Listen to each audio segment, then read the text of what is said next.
Сәлеметсіздер ме балалар? Ана тілі пәні 1-ші сынып 15-ші сабақ. Бүгінгі сабақтың тақырыбы жуан және жіңішке айтылатын сөздер. Сөзде жуан дауысты дыбыстар болса, сөз жуан айтылады. Мысалға, арал сөзін алайық. Арал сөзінде а дауысты дыбыстары бар. Ол жуан дауысты дыбыстар. Сондықтан арал сөзі жуан айтылады. Жіңішке дауысты дыбыстарға мысал келтірейік.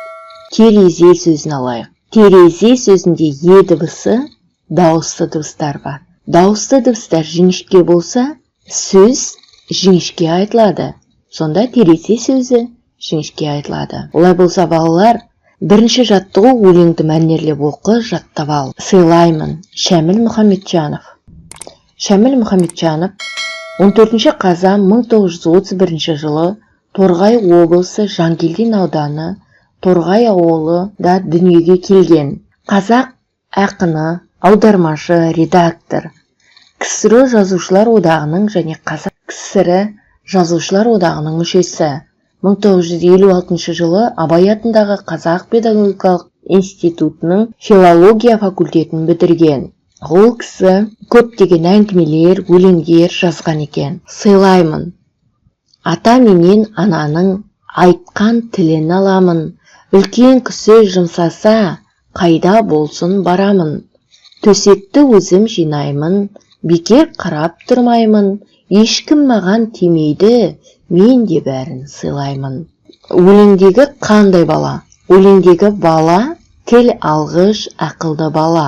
Өзің үлкендерді сыйлайсың ба? Өзім үлкендерді сыйлаймын. Екінші жаттығу, тыйым сөздерді көшіріп жаз. Тыйым сөз дегеніміз не? Алдымен соны есімізге түсіріп алайық. Тыйым тәлім тәрбие, үлгі өнеге, ақыл кеңес берудегі тәрбие құралдарының бірі. Бұл балаларды жаман әдеттен, жат пиғыл, ерсі қимыл, әдепсіз істерден сақтандырып отырады. Үлкеннің алдын кесіп өтпе. Яғни бұл жерде үлкеннің жолын кесіп өтуге болмайтыны жөнінде айтылған. Үлкенмен сөз таластырма. Үлкен кісіге қарсы сөйлеуге, үлкенге ақыл айтуға болмайды.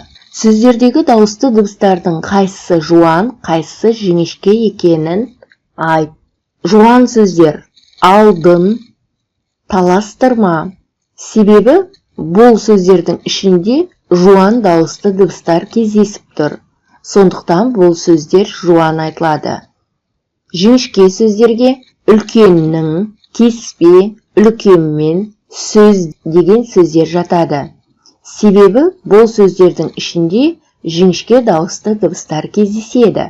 Үшінші жаттығу, суреттердің атауын сәйкестендір. Біз балалар мына жерде қандай сурет көріп тұрмыз? Мына сөзді оқиықшы, бұл қандай сөз? Аю. Осы сөзбен суретті сәйкестендірейік. Аю қайсы балалар? Міне оң жағында тұр екен. Қане онда сызбамен байланыстыра қояйық.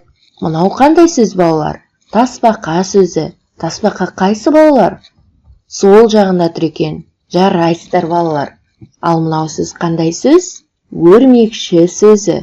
Жарайсыздар балалар. Қане өрмекшіміз қайсысы? Міне, яғни біз сөз бен суретті бір-біріне сәйкестендірдік. Енді осы сөздерді қатыстырып, сөйлем құрап жазайық. Тасбақа өте жай жүреді. Шөптің арасынан өрмекшіні көрдім. Аю қыста ұйықтайды. Міне балалар, біз әр суретке байланысты сөйлем құрадық. Осы сөйлемді әдемілеп дәптерлеріңізге жазып аласыздар. Балалар, жазу дәптерлеріңізді аша қойыңыздар. Жазу дәптерлеріңізде Қ әрпінің бас әрпі және кіші әрпі жазылған. Сол әріпті әдемілеп дәптерге жазасыздар. Одан кейін екінші жаттығу берілген екен. Екінші жаттығу кітаптағы жаңа біз оқыған тыйым сөзді әдемілеп дәптерге көшіресіздер. Үлкеннің алдын кеспе, үлкенмен сөз таластырма деген тыйым сөз екен. Үшінші жаттығу суреттер мен сөздерді бір-біріне сәйкестендіріп, астына сөйлем құрап жазасыздар. Аю, тасбақа, өрмекші. Сөйлемді жазайық. Тасбақа өте жай жүреді. Шөптің арасынан өрмекшіні көрдім. Аю қыста ұйықтайды. Міне балалар, сіздер де осындай қылып жазды деп ойлаймын. Жазғанда әдемі әріп элементтерін байланыстырып, жақсы етіп жазыңыздар. Сөйлемдегі сөздерді бөлек, сөйлемнің соңына тыныс белгіні қоюды ұмытпаңыздар балалар. Міне балалар, осымен бүгінгі сабағымыз аяқталды. Назарларыңызға рахмет.